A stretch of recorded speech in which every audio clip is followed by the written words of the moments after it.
biggest challenge that we've had to overcome has been making the shift from kind of a hobby mindset, because we got started when my father-in-law was growing out of a greenhouse as a retirement hobby, and that was kind of the culture of how we manage things, to where now we have a team of folks who are working there.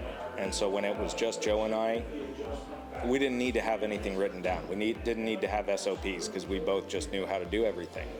And as we've grown our team, we reached a point that that's not sustainable. I can't be running around telling everyone every little thing that they need to do. So the biggest challenge we had to overcome was actually building those processes so that we could train people, that we could replicate excellence and quality in a way that was that didn't require me running around in a million different directions, touching base with everyone.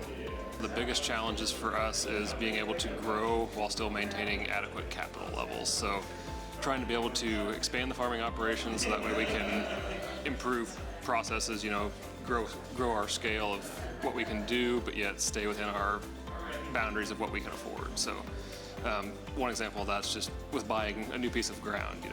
We stretch ourselves to the point where we think we're comfortable to grow, but not overextend ourselves. Challenges that I think we face on our farm is time. Time is one of the most valuable resources for anybody, whether you're involved in agriculture or not. Before John Michael came home to the farm full-time, we both had off-the-farm jobs. We were trying to maintain the farm, we were growing our family, and at the end of the day, there just wasn't enough time for all the things. And so back in 2021, John Michael made the decision to come home to the farm full-time, so that way we could continue to grow the farm and keep doing the things that we were the most passionate about. Our fresh produce operation is called Jellies Market. So on the Jellies Market side, we needed to reach more customers, because more customers means more profitability.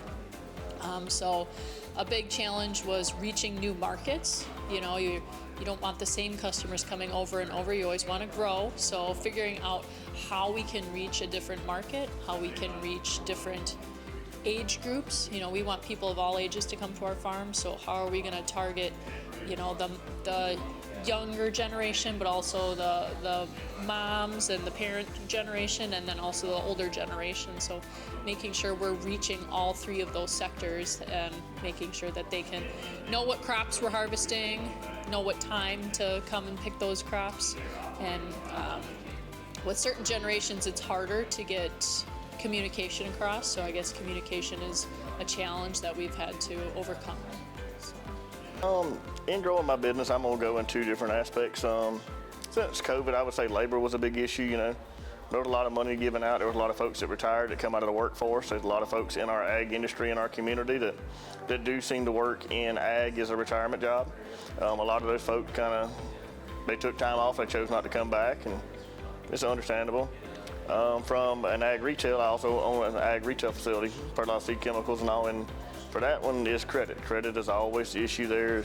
Who's getting re-up, who's getting financed, what bank's going to keep going, what interest rate they're going to give them, and what can they survive with, Kind of a big deal there. And so that's my biggest two things would be labor on one end and then financing on the other side.